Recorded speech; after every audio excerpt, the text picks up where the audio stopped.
Welcome to Offsite Dirt, your construction news and events company. We talk about high performance practices, building applications, women in construction, lean manufacturing. But today we get to talk about climate. We have Eloisa Lewis, a corporate climate strategist. She's a consultant and a securities advisor. It's so nice to meet you. I've been watching you on Instagram. I've been following you on YouTube. I'm a big fan. It's so nice to see you, Eloisa. How are you today? Thank you, Audrey. That is a huge compliment to me. And thank you for just being a friend and a receiver out there in the world that can help me spread this information, this education. It's so important. And we're going to kind of just jump right in. And so when we talk about construction and building an environment, let's talk a little bit about the place. What does that really mean?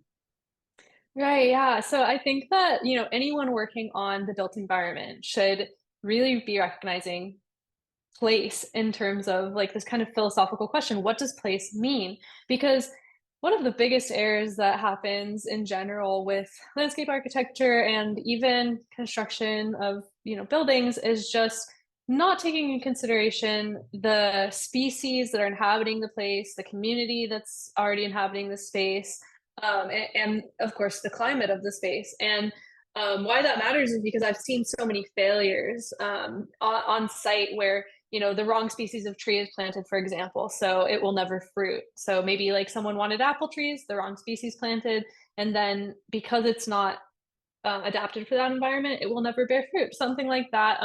Or maybe like, you know, spending way more money in the budget than expected because of electrical, municipal electricity or water needs or something like that. And so when it comes to place and recognizing place where we want to build, and where we want to construct, we really need to take a hard look at what's already going on with the community, what's going best, what's happening best, and how do we adapt to the needs of the place instead of imposing all of our needs and kind of just creating from our imagination onto this space. So it makes me think about like that we're really guests on this planet. So that's how I like to think about place when I think about like the global situation, since we're not talking about any particular site. Um, we're really guests. And so what that means to me as well is that we're all sharing the same air and water and soil on this planet. And so that means that we need to respect that gift that we're sharing in this residency that we have while we're here on Earth, um, with all other forms of life and spirit and consciousness here. So that's really what drives then my designs and my consulting work when it comes to the built environment. And then the next point I wanted to make was that there's not really I don't really think of the planet in terms or place in terms of third world countries or first world countries or stuff like that. I don't really use that language. I like to say there's like really high maintenance environments and there's low maintenance environments and there's overdeveloped spaces and underdeveloped spaces, and there's kind of where we're going to fall in that spectrum of that gradient of data of like, okay, how high maintenance is the system that we're building or that we're living in, and can we make it lower maintenance, and then is it overdeveloped such that we have no biodiversity left in the space, or is it underdeveloped such that maybe there's no water filters for people and we've got people drinking hazardous water. So that's another thing that I wanted to bring to the forefront of the conversation, because there's a lot of assumptions and culture that we've been inundated with, from birth and from education and things like that. And I think that in order to have a new industrial revolution, to have a new just paradigm that, pushing us forward with progress, we need to think about the world with new terms and new frames. So so that we don't continue to use the broken frameworks that clearly aren't serving us and are kind of, some frameworks can be really discriminatory or just lacking in soul. And then, of course, like the last thing that I would say about place, and this point would be that Sustainability really at its heart means longevity. And I have a great article that listeners can check out on Politico. If you type in Eloisa Lewis and Politico, you'll find me and many other experts like with ExxonMobil and Google, AT&T, all defining what sustainability is more deeply. So to simplify it, it's longevity. And so that means that a home or a structure, a site is truly inheritable. It's truly a legacy. That means it's going to be disaster resilient. It's strong, and it's crafted for that landscape environment. And that's what place means to me in new climate culture. Beautiful. And for our audience, New Climate Culture is your company. We really didn't dig too far into your background. I would love for you to give us a little bit of an overview so that people know you and know of your expertise. Eloisa, would you mind just kind of giving us a quick overview? No, not at all. Thank you. So yes, let's see. I started out in university. I was an AI researcher, so I was really interested in the infinitely large data sets types of thinking in mathematics. And so I love complexity. And that's why climate attracted me in thermodynamics and astrobiology, because we're dealing with infinitely large data sets, quantum mechanics, things like that. And I just loved how I witnessed from studying astrobiology and thermodynamics while I was researching AI. Like I could see these patterns that were taking place, these geometric patterns, these energetic patterns, from the most macroscopic level, meaning, galaxies and universes, to the most microscopic, bacteria, atoms, and smaller. And seeing these patterns of behavior and geometry and space-time just really helped me understand that everything is truly connected. And so in that case, we should really be looking for the meaning in the patterns and the communication of what the universe is trying to teach us in these patterns. And so from studying the mind and AI, I really wanted to learn how humans can have more neuroplasticity, which just means having the ability to regenerate the brain and continue having healthy brain functioning development. And what healthy brain functioning development hinges on is the ability to change and develop new ideas. So if you only can have one set of assumptions for your whole life, you're not really having really super healthy brain functioning. You might develop Alzheimer's and stuff like that because your brain isn't forming new pathways. And you're going to rely again on the same frameworks, and some of those frameworks might be broken. And we just find that the brain is like a machine that you have to feed properly for it to function, and that doesn't mean just what we eat in our diet, though of course that's a huge part of climate science is considering agriculture, but it also means just the exposure to ideas, languages, music, and things like that all are part of a healthy mind. So when I was looking at the mind and at the brain and trying to optimize, as kind of many people are interested in optimization, I realized that no matter how many vitamins, supplements, how much organic food you ate, if you buy a air purifier from a company, overseas, whatever, no matter how much you do these things to purify your own microenvironment, without addressing the environment at large, we don't really get to those next levels of health, and we don't really get to that sustainable health because you're kind of always fighting against, like, for example, I eat well, I purify my water, but every time I take a step outside here in Montreal, Canada, which is the city, my body is fighting against the air pollution and the toxins that are surrounding me, toxins in my clothing, toxins also in my food. So I realized that, okay, so the root of the problem isn't like just me kind of ordering all these supplements and purifiers and trying to maintain my own homeostasis here and detox my own body, but really detoxing the environment around me is going to serve me and then make it sustainable for other people as well. And of course, lower the cost then on healthcare, because like it's proven that kids are developing asthma at much higher rates and other health related problems because of air pollution in cities and things like that. So we really are trying to think about how place can become a service to the mind. And that's when I decided to start studying climate science and permaculture. Permaculture is my specialty within climate science because it's a huge field. So there's a lot of different people with a lot of different focuses in this field, you know? And my focus is called permaculture design, which is the use of biology, the use of um, life itself, which is the most regenerating thing on Earth. It's something that reproduces itself. So I'm looking at biological systems and using biological systems to detoxify our environments, remove carbon from the air, remove toxins from the soils and the waters. And in doing that, you know, it's going to reverse global warming. It mitigates climate change effects and creates just a healthier and again environment, a healthier, happier place for us to interact, build, construct, and play together on this earth. It's beautiful.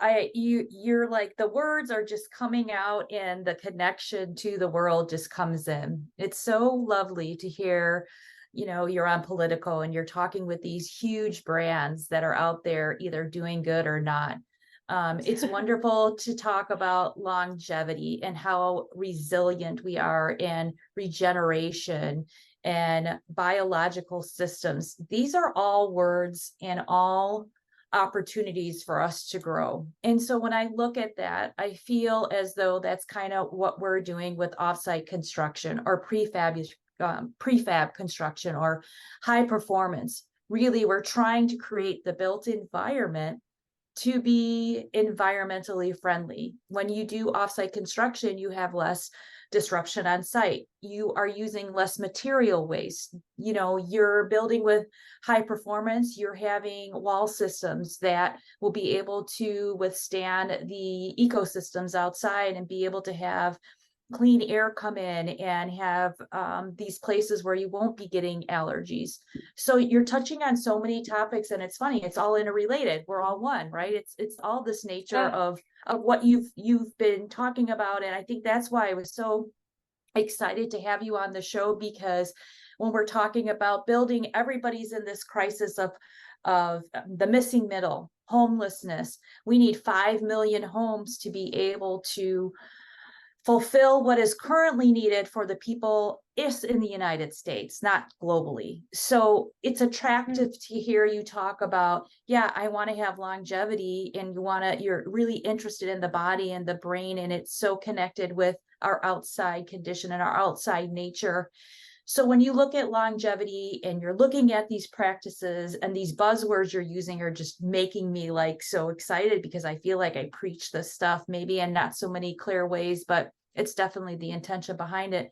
When you're thinking about the top sustainable practices, what does that really look like? And what are the biggest issues in that for building? Absolutely. Yeah, and I love that you're considering these things with offsite dirt as well. And I think that's just so really moving the industry forward. So sustainability, when it comes to construction, I think about, of course, first, I think about materials. And so when we say the word materials, the other words that need to light up in our mind are going to be, so where are they being sourced and being as locally sourced as possible, with as little transportation as possible. And the production of these materials, we should focus on being farmable or recyclable materials, not extracting fresh sources, even when it's cheaper or slave labor or whatever. We need to focus on this material needs to be farmable, so it's reproducible. That's what a circular economy is. It means it can regenerate itself. We have a finite amount of fossil fuel. We have a finite amount of mineral on the planet, but we have a potentially infinite source of hemp, for example, or mushrooms, because that's something that can reproduce itself. So that's one of the first words and considerations that I'm thinking about with material, besides the location and transportation, is then, okay, so if you're a company that has a partnership with a group that's farming industrial materials like mushrooms or hemp, or bamboo or what have you, depending on your bioregion, and your purpose, you might want to invest in that farm and bring more farms like that into the world, as a consideration. Or again, recycling systems, so any system that can recycle what's already been extracted, um, whether that is like steel or aluminum or copper or whatever else. Like if there's a system that you can get in touch with or that you can start that involves recycling of those materials, then that is going to save again from blowing up more mountains, disturbing more habitats. Of course, we know that mining poisons water and habitat and disrupts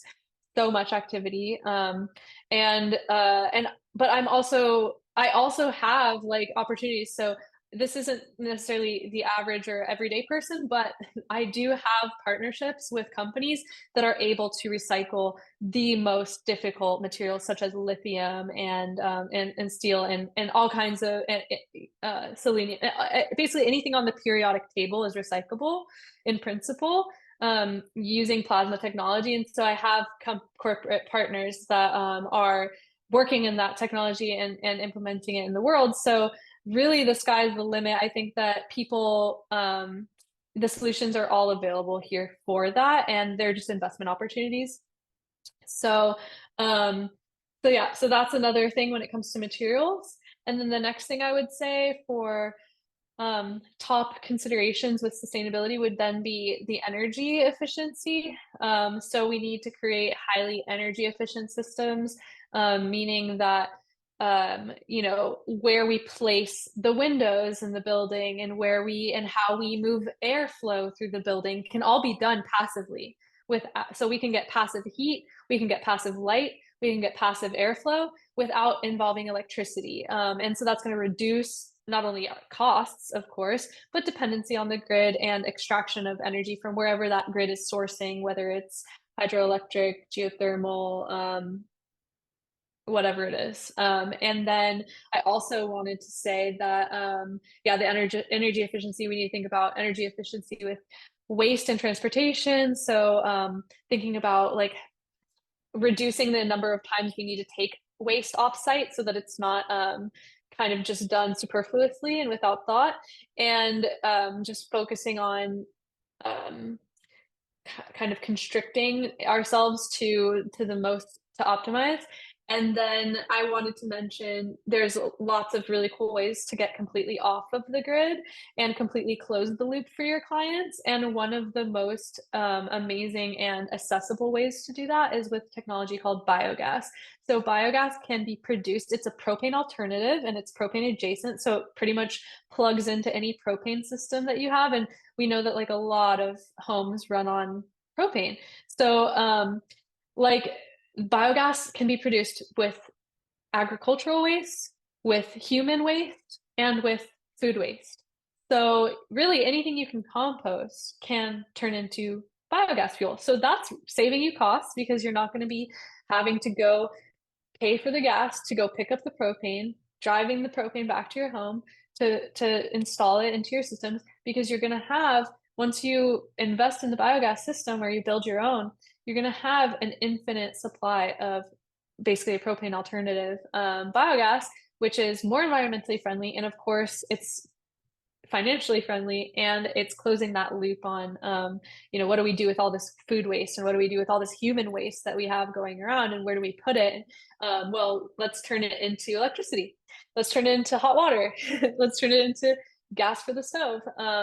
And so biogas is just super exciting, and it's one of those things that I just can't stop talking about.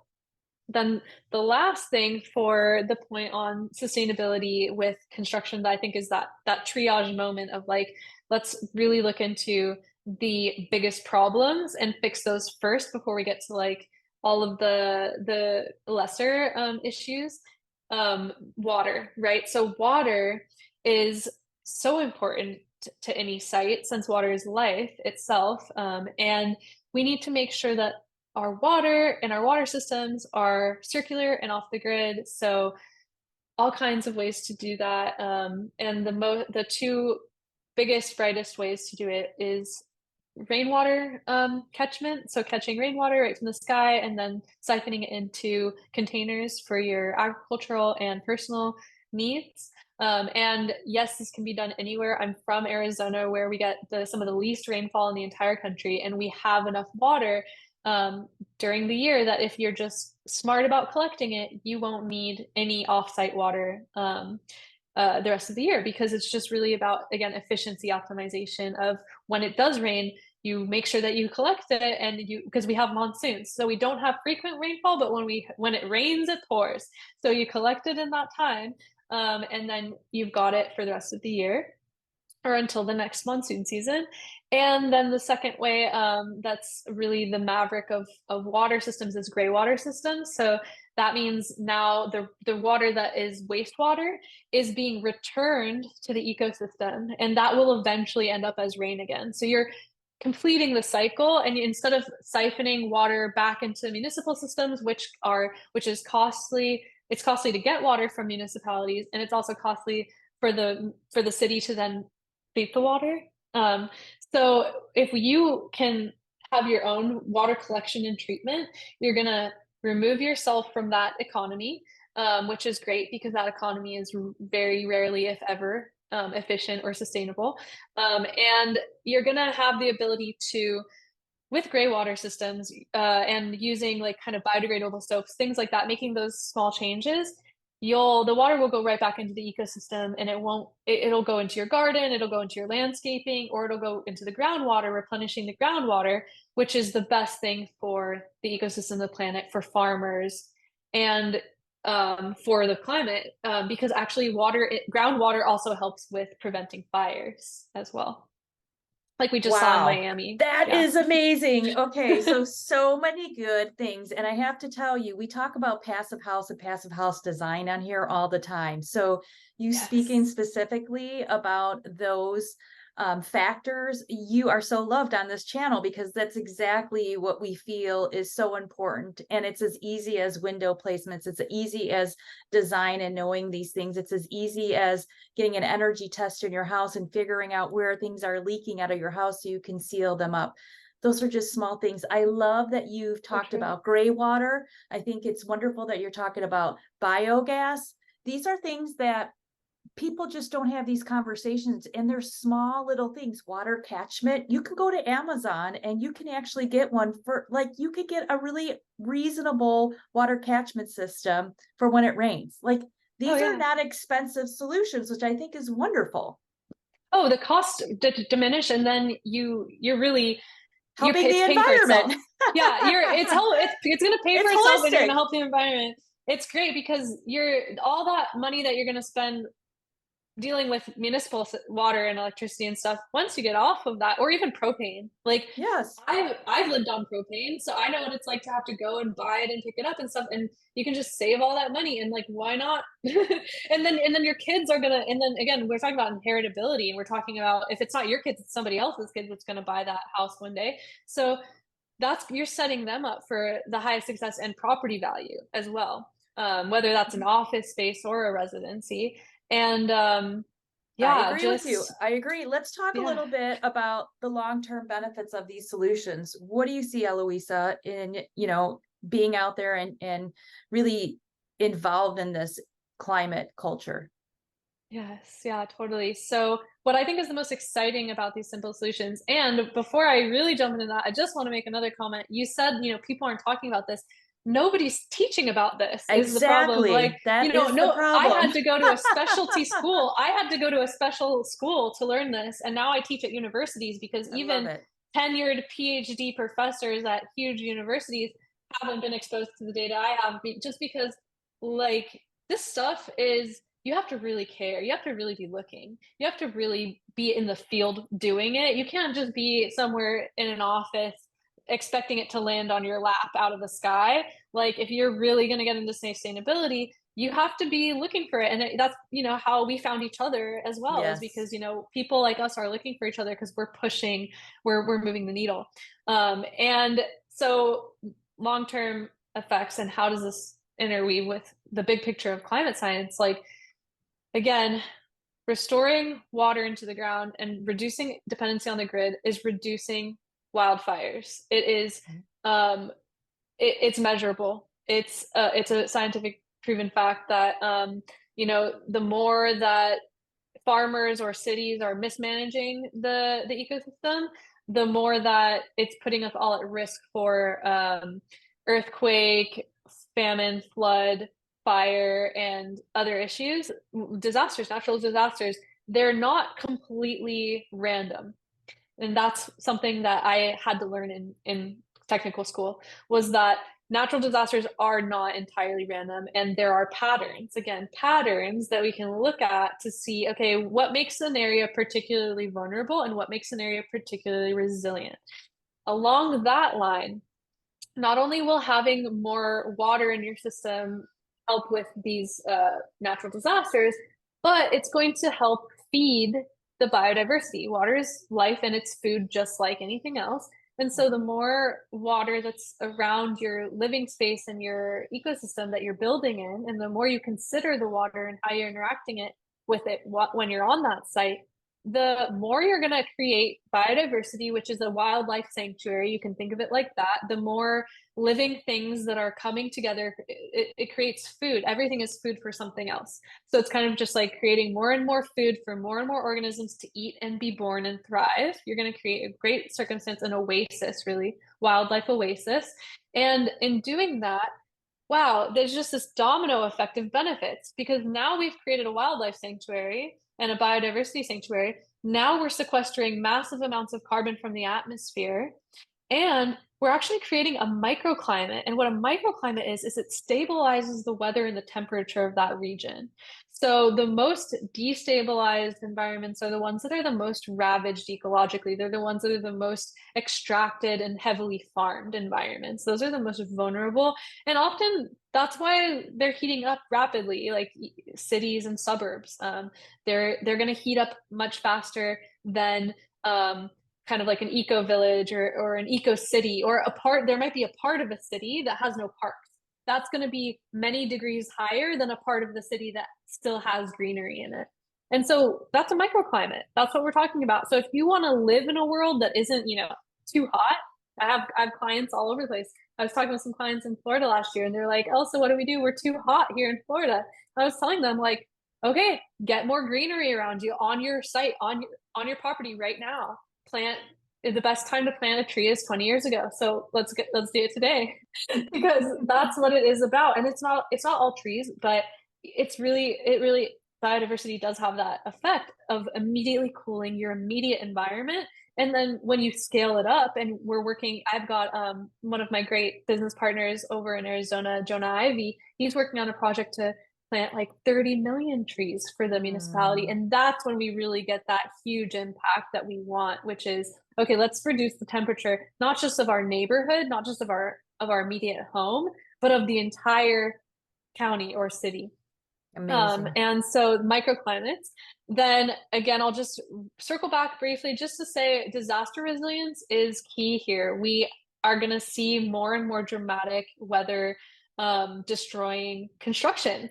So if we're going to invest in our securities, which is why I'm a securities advisor, if we're going to really think about the securities we're investing in and invest into them properly, then in order to protect our securities from flood, fire, earthquake, things like that, we have to consider the climate and stabilizing the climate. And when I was studying in San Francisco, my cohorts there were designing basically floodplains for when sea levels rise, so that neighborhoods of apartment buildings wouldn't go underwater.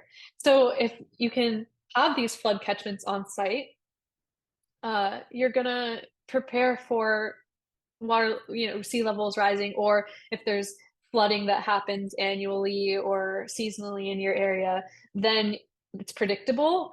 And we just have to witness and observe the water in order to understand how to interact with it and respect it. And then, yeah, just the last thing I would say on the big picture of climate is really getting off the grid. And it's the future. I think that's what people are interested in, especially after the pandemic. I mean, like I was on another podcast recently, a cannabis podcast, talking about climate in the cannabis industry and agricultural industry, because cannabis also, of course, includes hemp as a construction material. And we were talking about how the plant time can be used as a a natural insecticide and pesticide to keep um, pests off of your hemp crops and your cannabis crops. And I was like, this is so brilliant because if you have time planted living on your land, you don't need to buy, you don't need to. In the case again of another pandemic or any kind of thing, who knows what can happen in the future? Certainly not me. But from looking at the past, we saw that transportation was cut off. That's something that could happen in an earthquake too, where roads are shut down, or a landslide where you don't have access anymore. You don't have the ability to order on Amazon your thyme oil to spray onto your plants. So if you've invested the time and the effort into planting that living creature on site or near site, or you've got a friend in the neighborhood who has that resource, you're getting closer to being off the grid because now, okay, well, shoot, I can't get materials from China anymore because of what's going on. But luckily, I have some things going on here, and I've brought my economic economy. I've brought it closer to home, so that in the case of these tragedies that happen locally and globally, that again, there's these patterns we can prepare for. If we look at the past and we look at what's happened, we can say, okay, well, that might happen again. So getting off the grid is something that really alleviates you from too much dependency on external sources when you're on your site. And by doing that, you're cutting your costs, you're preparing yourself so that when there is an earthquake or a supply chain collapse, you're like, well, I can still produce and sell goods because I can still sell my cannabis crop because I haven't had like a crop infestation of insects, eat them all because I wasn't able to order my industrial thyme oil from the website this week. And so this is the stuff that I'm really thinking about with the big picture is like, I think that going off the grid doesn't mean that you have to be like a caveman or primitive or not sell things or not be a capitalist or something like that. It just means that it's a paradigm shift. It's about optimizing. And so instead of being on life support and kind of relying on like like every other group around you to supply you with your needs, you're supplying yourself with some of your own essential needs, and doing it at the highest level because it's like it's a living thing. It's not just like, oh, I'm a prepper and I'm stocking up on cans of beans in my basement. You're like, no, I'm just growing beans and I'll just have beans living right here so that when I need beans, I'm going to go out in my garden and get them. Which is much more practical than kind of these doomsday scenarios where we're thinking, okay, well, I'll stock up because stocking up is it's not luxurious, and I'd rather It's live like a a lack. luxury. It's like a lack. I Yeah, feel like you're talking more in a sense of abundance and helping yourself and yeah, creating these systems where you can have the most longevity and you're living with everything else around you. It's amazing. I think you have brought so many practical, very resourceful, not only ideas, but that are things that we can implement today. And that's what makes it so special to have someone like you on here, so passionate, because we need more people like you that are willing to change the world and to help us grow as individuals so we can have longevity. We look at those areas in the world that are called blue zones and people living to 100 years old. And it's really about community, sustainability. It's about eating well. It's about, connecting and walking, having an environment that you can yes. thrive in, right? Yeah, a walkable environment. I love that. I just reposted the other day for my friends. It's proven 30 minutes of walking a day is enough to help prevent Alzheimer's and dementia, degenerative mental diseases like that, depression. And so you want to create an environment that's nice to walk in too. That's So exactly right. definitely. And no, thank you for all your compliments. And I would love to just remind your audience that I'm available for full design training. So if your team needs to have a training in optimization for the climate, that I'm available for that. I'm also available for any kind of other partnership or retainer. And if you're just interested out there, I'm here to help. I love it. I think you have helped. And I think you're so brave. And when I told you I met you, I really am a big fan of yours because I feel like It's time for us to stand up. It's time for us to take back things that will allow us to live and be stronger. It everything that you're doing really does impact all of us, and we all have to start playing our part and being more active in it. Thank you so much for being here, Eloisa. It's such a pleasure. Thank you for being a friend, Andre. Absolutely. Well, if you want to find her, she's very active on Instagram, YouTube. Look up climate culture. She's a whiz at this stuff. Make sure to connect with us. Check it out. Resilience, gray water capture, biogas, um, being able to be your own resource. These are amazing tools that we can use in construction and ways that we can build better. So take it from her. She's living it, she's doing it, and she's also available if you ever want her to consult and help you on a future project. She's here for us. So it's going to be a great day. We keep getting better and better, and we are including all of us in every part of the way that we can build by having conversations and education like this. Have a great day, and thank you again for being on Offsite Dirt. Peace worldwide, everyone.